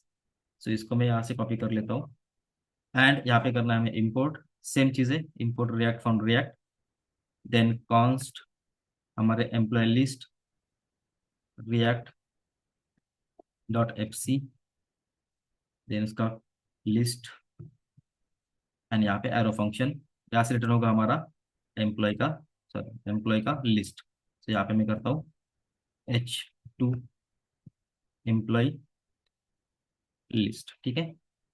तो ये हो गया हमारा एम्प्लॉय लिस्ट। यहाँ से हम करते हैं इसको export default default and employee list, ठीक है। तो यहाँ पे हमने क्या किया, एक कंपोनेंट क्रिएट किया। अब जबकि हमने मास्टर पेज को ऑलरेडी राउटिंग में डाला हुआ है, तो हमें इस कंपोनेंट को राउटिंग में डालने की जरूरत नहीं होती है, क्योंकि हम क्या करेंगे, इस लिस्ट की जगह पे हमारे जो एम्प्लॉय लिस्ट कंपोनेंट क्रिएट हुआ है वो यहाँ पे यूज करेंगे। सो यहाँ पे क्या करता हूँ मैं, सिंपली एम्प्लॉय लिस्ट यहाँ पे ऐड करता हूँ, एंड यहाँ पे हमारा एम्प्लॉय लिस्ट ऐड हो गया, ठीक है। सेव करता हूँ, एंड अगर मैं ब्राउजर पे जाता हूँ तो मेरा क्या होगा, यहाँ पे आउटपुट मुझे एक्सपेक्टेड जैसा था वैसा ही मिल रहा है। सो यहाँ पे क्या होगा, हमारा एम्प्लॉय लिस्ट एंटर होगा, और बाद में हम यहाँ पे क्या करेंगे, हमारा ऐड ऐड एंड इंसर्ट का जो कोड होगा वो यहाँ पे लिखेंगे, बट एज पर कंडीशन, ठीक है। सो यहाँ पे मैं इसको अभी के लिए निकाल देता हूँ। अब मुझे क्या करना है, मेरा जो लिस्ट है, ठीक है, इस लिस्ट के अंदर अब हमने क्या किया, सिर्फ सर्विस क्रिएट की है, बाकी पेजेस को मैं भी यहाँ से क्लोज कर देता हूँ। अभी हमने क्या किया है, यहाँ पे सर्विस क्रिएट की है, बट इस सर्विस का जो डेटा है मुझे क्या करना है, कहीं ना कहीं रेंडर करना है। सो कहीं ना कहीं मतलब मेरे लिस्ट के पेज पे रेंडर करना है। सो उसको रेंडर करने के लिए हम क्या करते हैं, बेसिकली हमारा जो डेटा है वो कॉल करते हैं, मतलब एक फंक्शन कॉल होगा, और उस फंक्शन में से डेटा जो आएगा हम एक किसी स्टेट में या फिर किसी वेरिएबल में स्टोर करके रखते हैं। सो बेसिकली जब भी हमारा डेटा आएगा वो क्या होगा, इस फंक्शन में यहाँ पे कुछ ना, मतलब इस फंक्शन में या फिर हमारे इस फंक्शन कंपोनेंट में हमारा एपीआई कॉल होगा सर्विस के फोल्डर से इस फंक्शन के थ्रू। और जब भी हमारा रिस्पांस आएगा वो रिस्पांस क्या करेंगे, हम यहाँ पे रीड करेंगे इस कंपोनेंट में, एंड फिर उसको रेंडर करेंगे हमारे इस रिटर्न स्टेटमेंट में। सो जब भी कोई एपीआई कॉल होता है हम यूज करते हैं यूज इफेक्ट, ठीक है। तो यूज इफेक्ट के अंदर हमारा एपीआई कॉल होगा, तो यहाँ पे करते हैं हम यहाँ पे यूज इफेक्ट का यूज। सो यूज इफेक्ट, ठीक है। यूज इफेक्ट आता है रिएक्ट से, यहाँ पे इंपोर्ट हो गया। अब यूज इफेक्ट में हमारे पास कॉल बैक फंक्शन होता है, ठीक है। यहाँ पे मैं कॉल बैक फंक्शन यहाँ पे कॉल कर देता हूँ। अब यहाँ पे क्या होगा, हमारा जो फंक्शन है, ठीक है, यानी कि गेट एम्प्लॉय वाला फंक्शन वो हम यहाँ पे कॉल करेंगे। सो यहाँ पे कॉल करने के लिए हम क्या करते हैं, सिंपल गेट एम्प्लॉय यहाँ पे सिलेक्ट मतलब टाइप कर रहे हैं, तो यहाँ पे मुझे सजेशन मिला कि वो आ रहा है एम्प्लॉय सर्विसेज से, तो यहाँ पे इंपोर्ट किया मैंने इसको, यहाँ पे इंपोर्ट हो गया, ठीक है। अब यहाँ पे क्या करना है, हमें इसको कोई पैरामीटर नहीं है, तो हम सिंपल फंक्शन कॉल करेंगे। अब जब हम कोई फंक्शन कॉल करते हैं जिसका टाइप मतलब रिटर्न टाइप प्रॉमिस होता है, ठीक है। अब हमारे हमारे केस में क्या है, हम एक्सपोर्ट कर रहे हैं इस फंक्शन को जिसका टाइप है प्रॉमिस, ठीक है। जब भी कोई प्रॉमिस टाइप का फंक्शन कॉल होता है उसको तीन फंक्शंस बाय डिफॉल्ट असाइन होते हैं, यानी कि अगर इस फंक्शन को हम यहाँ पे डॉट करते हैं तो यहाँ पे आपको तीन फंक्शन यहाँ पे दिख रहे हैं, ठीक है। Then finally and catch. अब इन तीनों का यूज क्या होता है वो हम यहाँ पे देख लेते हैं। सो जब हम कोई फंक्शन यूज करते हैं एंड उसका टाइप प्रॉमिस होता है तो हमें यहाँ पे देन मिलता है। देन यानी कि अगर आपका एक फंक्शन जो कॉल कर रहे हैं वो सक्सेस हो गया तो क्या करना है, ठीक है। जब सक्सेस होता है तो देन में जाएगा। अगर कोई एरर आ गया तो कैच में जाएगा। बट कब जाएगा, जब हम यहाँ से एरर थ्रो करेंगे तब, ठीक है। अभी के केस में यहाँ पे एरर थ्रो नहीं किया है, या फिर हमारा एपीआई भी एरर थ्रो नहीं करता है, ठीक है।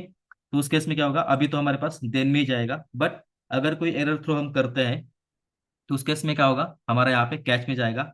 एंड फाइनली इसलिए होता है कि अगर दोनों भी मान लो कि फेल हो गए या फिर दोनों भी सक्सेस हो गए, दोनों में से कोई भी एक सक्सेस हो गया, और एट द एंड मतलब कुछ हो ना हो फाइनली ब्लॉक कॉल करना ही है, तो उस केस में हम क्या करते हैं, फाइनली ब्लॉक कॉल कॉल करते हैं। So finally block rarely call होता है, बट अगर मान लो कि कोई आपकी स्टेट्स है जो आपको क्लीन करनी है या फिर कुछ उसको बाय डिफॉल्ट असाइन करना है।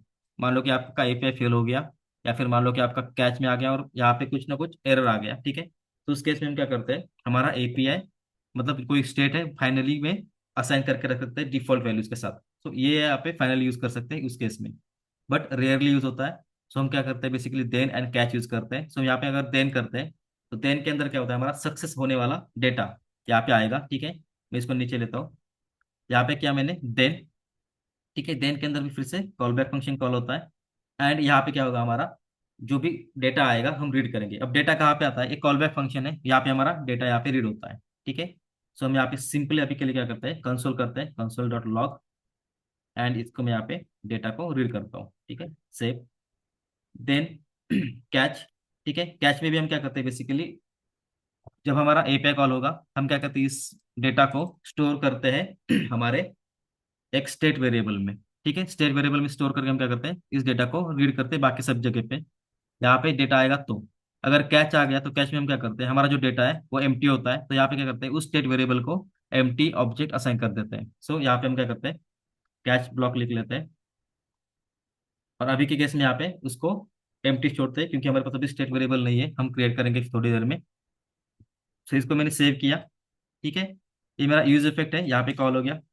अब ये यूज इफेक्ट जो है हर टाइम कॉल नहीं करना है, तो मुझे क्या करना है, सिर्फ वन टाइम कॉल करना है। तो यहाँ पे हमें क्या करना पड़ेगा, एम टी एरे यहाँ पे पास करना पड़ेगा। इसका मतलब होता है आपका जो यूज इफेक्ट है सिर्फ वन टाइम कॉल होगा, हर बार कॉल नहीं होगा, हर एक रेंडर पे कॉल नहीं होगा, सिर्फ वन टाइम कॉल होगा, ठीक है।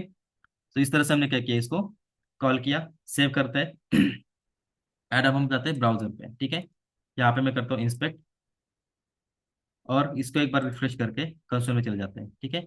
यहाँ पे आपको क्या हुआ, रिफ्रेश किया मैंने, यहाँ पे कंसोल में आपको क्या हो रहा है, आपके पास लिस्ट यहाँ पे आ गई। अभी हमारे केस में एक ही रिकॉर्ड है, यहाँ पे आपको लॉग हो गया, ठीक है।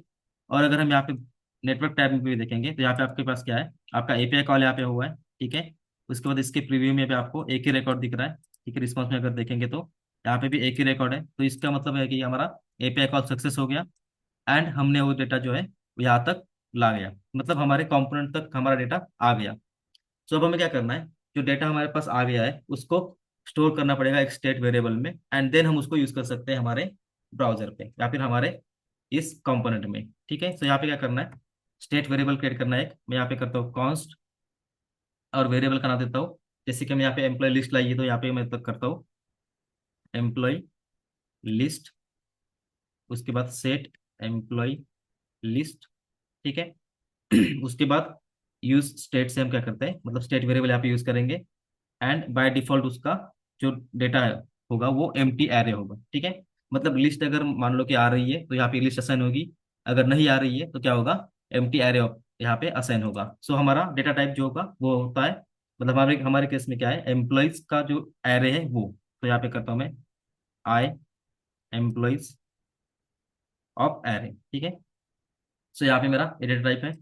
अब जब मैं यहाँ से डेटा रीड कर रहा हूँ उस डेटा का भी टाइप क्या है, एम्प्लॉय एरे, यहाँ पे आपको दिख रहा है। सो यहाँ से भी कॉपी कर सकते हैं एंड यहाँ पे पेस्ट कर सकते हैं, ठीक है। तो यह इस तरह से क्या हो गया, हमारा डेटा यहाँ पे आ गया। अब मुझे क्या करना है, अगर एपीआई सक्सेस हुआ तो इस सेट एम्प्लॉय के लिस्ट के वेरिएबल के साथ मुझे इसको सेट करना है। सो यहाँ पे करता हूँ मैं सेट डेटा, ठीक है। तो ये डेटा हमारा सेट हो गया। अगर मान लो कि एरर आ गया और कैच में चला गया तो हमें क्या करना है, कैच में इसी डेटा को एम्प्टी एरे से सेट कर देना है। सो ये हो गया बेसिकली हमारा एपीआई सक्सेस होता है तो ये यहाँ पे डेटा रेंडर करेगा, अगर फेल हो गया तो हमारा डेटा यहाँ पे एम्प्टी मतलब एम्प्टी असाइन कर देगा, ठीक है। सो बेसिकली हमारे पास लिस्ट में डेटा आ गया। अब हमें क्या करना है, इस लिस्ट को रेंडर करना है यहाँ पे। सो रेंडर करने के लिए लिस्ट है मतलब हम क्या करना पड़ेगा, बेसिकली लिस्ट को हम टेबल में असाइन कर देते हैं। सो यहाँ पे क्या करते हैं, एक हाइपर लिंक यहाँ पे, मतलब हॉरिजॉन्टल लाइन यहाँ पे डाल देते हैं। एंड यहाँ पे हम करते हैं टेबल क्रिएट कर लेते हैं। सो टेबल, अब टेबल को हम बेसिक थोड़े से क्लासेस देंगे बूटस्ट्रैप के। टेबल को क्लास देंगे टेबल, उसके बाद और एक क्लास देंगे table hover dash hover, and last class हम उसको बॉर्डर असाइन करते हैं। सो टेबल डैश बॉर्डर्ड, ठीक है। तो यहाँ पे हमारा टेबल यहाँ पे बाय डिफॉल्ट क्रिएट हो जाएगा बूटस्ट्रैप का। इसमें हम क्या करते हैं, अब हेडिंग क्रिएट करते हैं। सो टी हेड, यहाँ पे हमारा एक टी आर आएगा जिसमें टी एच, ठीक है। मान लो कि हम अभी के केस में हम तीन चार यहाँ पे कॉलम से यार कर लेते हैं। सॉरी, यहाँ पे हमारा एम्प्लॉय आईडी, ठीक है। मान लो कि यहाँ पे एम्प्लॉय नेम, उसके बाद हमारे पास यहाँ पे मान लो कि एड्रेस था उसका, एड्रेस, देन मान लो कि ईमेल, ठीक है। तो इतनी कॉलम्स हम यहाँ पे यूज कर लेते हैं। ये होगा टी हेड। अब हमें क्या करना है, टी बॉडी के अंदर हमारा जो डेटा है, मतलब जो हमारा पास ये लिस्ट आई है, ठीक है, इस लिस्ट को हमें क्या करना है, रेंडर करना है। सो यहाँ पे हमें करते हैं टी बॉडी, ठीक है। इस टी बॉडी में एक टी आर, एंड उसके अंदर हमारे पास ये चार जो कॉलम्स हैं उसके जैसा टी डी आएगा, ठीक है, टी डी। ये हमारे चार टी डी आएंगे। अब यहाँ पे एक चीज है, हमारा जो टी डी है, ठीक है, या फिर टी आर जो है, वो हमें मल्टीपल टाइम रेंडर करना है एज पर डेटा, ठीक है। तो इसको हम रेंडर करने के लिए हम क्या कर सकते हैं, इसको अभी मैं यहाँ से निकाल देता हूँ, ठीक है। इसको रेंडर करने के लिए हम क्या कर सकते हैं, हमारा जो डेटा यहाँ पे असाइन हुआ है, ठीक है, एम्प्लॉय लिस्ट में, उसको क्या करना पड़ेगा, एक लूप में चलाना पड़ेगा। एंड फिर एक एक रिकॉर्ड करके हम क्या कर सकते हैं, इस टी आर को रेंडर कर सकते हैं। फॉर एग्जाम्पल यहाँ पे हम क्या करते हैं, हमारा जो डेटा है, ठीक है, एम्प्लॉय लिस्ट का, उसको रेंडर करना है। सो यहाँ पे जेएसएक्स एलिमेंट का यूज करके हम क्या कर सकते हैं, इसको एक्सेस कर सकते हैं। सो एक्सेस करने के लिए हम यहाँ पे वेरिएबल का नाम ले रहे हैं, ठीक है। उसके बाद हमें करना है उसको मैप। मैप मतलब एक लूप चलेगा फॉर लूप के जैसा, और उसमें क्या होगा, वन बाय वन हमें क्या होगा, एम्प्लॉय लिस्ट में से एक एक एम्प्लॉय मिलेगा, ठीक है। सो यहाँ पे करते हैं, यहाँ पे भी फिर से एक कॉल बैक फंक्शन होता है, ठीक है। तो कॉल बैक फंक्शन यहाँ पे कॉल करते हैं इस तरह से, ठीक है। अब जब हमारा फंक्शन पूरा रेंडर हो जाएगा, यहाँ से हम क्या करते हैं, रिटर्न करते हैं हमारा डेटा, ठीक है। हमारा डेटा क्या है, हमारी एक टीआर है, तो यहाँ पे हम करते हैं टीआर और चार रिकॉर्ड्स, सो यहाँ पे टीडी। तो यहाँ पे मैंने चार टीडी यहाँ पे ऐड कर दिया। सो एट द एंड क्या होगा, हमारे जितने भी टीआरस हैं यहाँ पे रेंडर हो जाएंगे। अभी अगर हमें ब्राउजर पे देखेंगे, ठीक है, अभी के केस में यहाँ पे क्या हो रहा है, एक एर मतलब एक एम्प्टी रो यहाँ पे ऐड हो रही है, बट अभी डेटा हमने असाइन नहीं किया, इसलिए क्या हो रहा है, सिंपल यहाँ पे एक लास्ट में एक एर लाइन यहाँ पे दे रहा है, ठीक है। सो अगर हम क्या करते हैं, यहाँ पे हमारा डेटा जो है, ठीक है, यहाँ पे यूज कर लेते हैं। अब डेटा यूज करने के लिए एम्प्लॉय लिस्ट में से एक एक एम्प्लॉय यहाँ पे लेना है। सो यहाँ पे क्या करता हूँ, एक वेरिएबल यहाँ पे डिक्लेयर करता हूँ एम्प्लॉय नाम से, एंड इसका टाइप जो होगा, जैसे कि ये लिस्ट है वैसे एक सिंगल रिकॉर्ड होगा। सो यहाँ पे मैं सिंगल रिकॉर्ड का यहाँ पे टाइप असाइन कर देता हूँ, ठीक है। तो यहाँ पे क्या होगा, एम्प्लॉय में से सारे एम्प्लॉय मेरे लिस्ट आएगी, उसमें से एक एक एम्प्लॉय यहाँ पे आएगा, एंड वन बाय वन यहाँ पे क्या होगा, हमारा डेटा असाइन होगा। तो एम्प्लॉय डॉट एम्प्लॉय आईडी यहाँ पे मैंने क्रिएट किया, सी को मैं कॉपी करता हूँ एंड पेस्ट करता हूँ नीचे, ठीक है, इस तरह से। एम्प्लॉय आईडी, यहाँ पे मान लो कि हमारे पास first name last name and middle name है। सो यहाँ पे मैं करता हूँ फर्स्ट नेम, यहाँ पे मैं स्पेस ऐड करके मिडिल नेम, ठीक है, sorry, middle name, then last name, ठीक है, इस तरह से। अब हम इसको फंक्शन में भी कन्वर्ट करके इसको फुल नेम क्रिएट कर सकते हैं, बट हमें हमें उस पर फोकस नहीं करना है, हमें जस्ट फोकस करना है कि टेबल क्रिएट करना है अभी, ठीक है। तो यहाँ पे एम्प्लॉय में से हमने एड्रेस लेना है, एड्रेस, देन हमें लेना है ईमेल, ठीक है। यहाँ पे हमने ईमेल ले लिया। तो इस तरह से क्या हो गया, हमारा पूरा डेटा यहाँ पे रेंडर हो गया। सेव करते हैं एंड यहाँ पे देख लेते हो हमारा डेटा यहाँ पे प्रॉपर रेंडर हो गया। सो इस तरह से क्या होता है, बेसिकली हमारा डेटा रेंडर होता है। अब हम क्या करते हैं, एक एपीआई से सीधा एक एंड पॉइंट हिट करते हैं, पोस्ट करते हैं। तो मैं यहाँ से इसको कॉपी करता हूँ पोस्ट एंड पॉइंट में, ठीक है। ऑलरेडी हमारे पास यहाँ पे डेटा है, इसे एग्जीक्यूट किया, ठीक है, मेरा एंड पॉइंट हिट हो गया। अब मैं यहाँ पे रिफ्रेश करता हूँ, ठीक है, मेरे पास दोनों रिकॉर्ड यहाँ पे आ गए। सो हमारा जो एक्चुअल वर्क था उस तरह से हमारा डेटा यहाँ पे बाइंड हो गया। तो इसको क्या करते हैं, थोड़ा बूटस्ट्रैप का डिजाइन यहाँ पे असाइन करते हैं पेज को, तो चलते हैं हम हमारे VS कोड में, एंड यहाँ पे क्या करते हैं ठीक है। फर्स्ट थिंग हम यहाँ पे क्या करते हैं, पूरा डेटा एक डिव के अंदर ले लेते हैं, डिव विथ क्लास कंटेनर, ठीक है। अब कंटेनर यूज करना है या कंटेनर फ्लूइड यूज करना है, हम बेस्ड ऑन विजिबिलिटी यहाँ पे चेक कर लेंगे, ठीक है। अभी के केस में यहाँ पे दिख रहा है प्रॉपर, तो ऐसे रखते थे। अब एम्प्लॉय मास्टर यहाँ पे फॉर्म हो गया, एम्प्लॉय लिस्ट यहाँ पे आ गई, ठीक है। इस तरह से हमने क्या किया, बेसिकली एम्प्लॉय का लिस्ट जो है यहाँ पे रेंडर किया। अब हमारे पास बचा है इंसर्ट अपडेट एंड डिलीट, ठीक है। सो उसको हम नेक्स्ट सेशन में देख लेते हैं, इंसर्ट अपडेट एंड डिलीट कैसे करना है। सो अभी के लिए हम इतना ही करते हैं। आपको भी इस सेम चीज को फॉलो करना है, प्रैक्टिस करके देखो कि कोई API अगर आप क्रिएट करते हो तो उसको कैसे इंटीग्रेट करना है, ठीक है।